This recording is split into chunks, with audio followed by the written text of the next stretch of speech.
Pagkatapos ng fire trucks, ambulansya naman ang ipinamahagi ni Mayor Vico Soto at ng City Government ng Pasig sa bawat barangay nito. Yan ang pag-uusapan natin patungkol sa kinabibiliban, hinahangaan at pinakamahusay na punong lungsod sa bansa ngayong araw po. Pero bago yan mga kaparokya ay humihiling ako na pakisubscribe ang aking YouTube channel.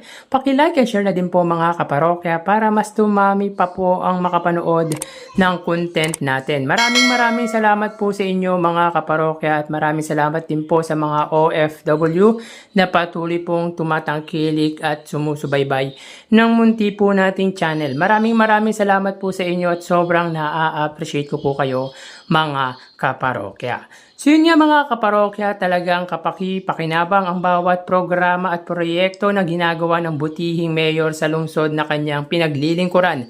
Talagang nagagamit sa tama at maayos ang buwis na binabayad ng mga Pasigenyo.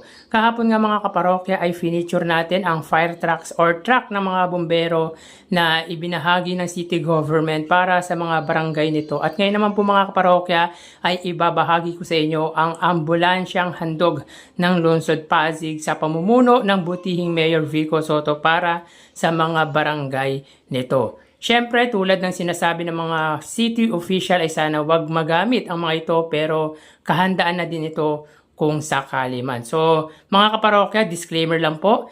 Itong video na ihatid ko sa inyo ay it's an old video. Siguro mga parokya, around 2023 or 2024 po ito nangyari. So tara ating panoorin ang turnover ng ambulansya sa lungsod po ng Pasig para sa mga barangay nito.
Ito nga yun na ambulansya na para sa barangay Pinabuhatan.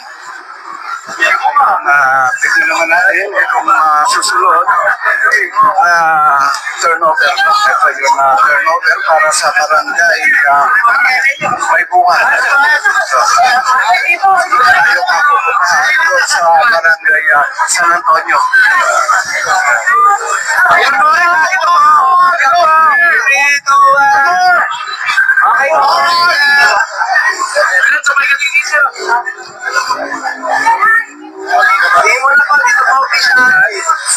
Okay, ready? 3, 2, 1, tapa po! Nakakatawa talaga, no? At masasaya talaga lahat ng mga nandito ngayon dahil sa ginagawa ni Mayor Vico Soto na mga ganitong magaganda na mga programa.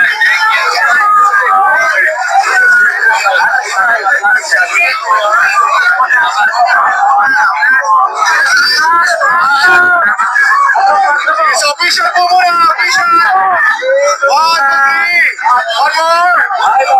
So yun yung mga kaparokya, another suntok at sampal na naman po ito para sa mga barangay chairman or kapitan na kumakalaban or sabihin na po natin taliwas sa prinsipyo ng butihing mayor. So makikita nyo mga parokya sa video yung mga barangay na na-feature po natin barangay pinagbuhatan at barangay may bunga. Mga barangay po yan, or sabihin na natin to be specific, mga barangay chairman na hindi align sa prinsipyo po ng butihing mayor. Mga kapitan na pumanig sa katunggali ng butihing mayor last election na si Sara Diskaya. Anyways mga kaparokya, tulad ng sinabi natin na nailalaan po sa tama at maayos ang pondo ng lungsod para sa security and safety nito, kung kaya sobrang kahanga-hanga ang ginagawang programa at proyekto ni Mayor Vico Soto para sa lungsod po ng Pasig. Alam nyo mga kaparokya, hindi ko maintindihan kung bakit sa mabuti at maayos na paglilingkod ng alkalde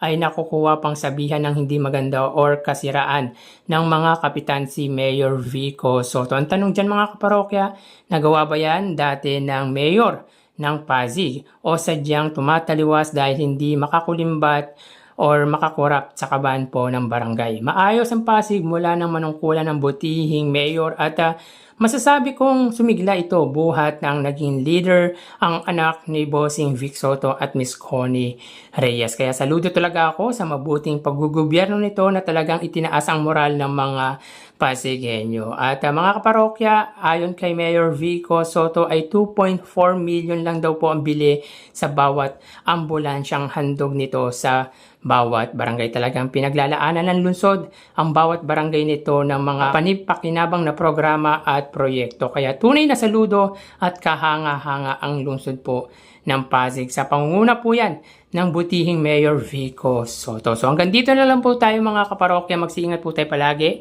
Thank you and God bless.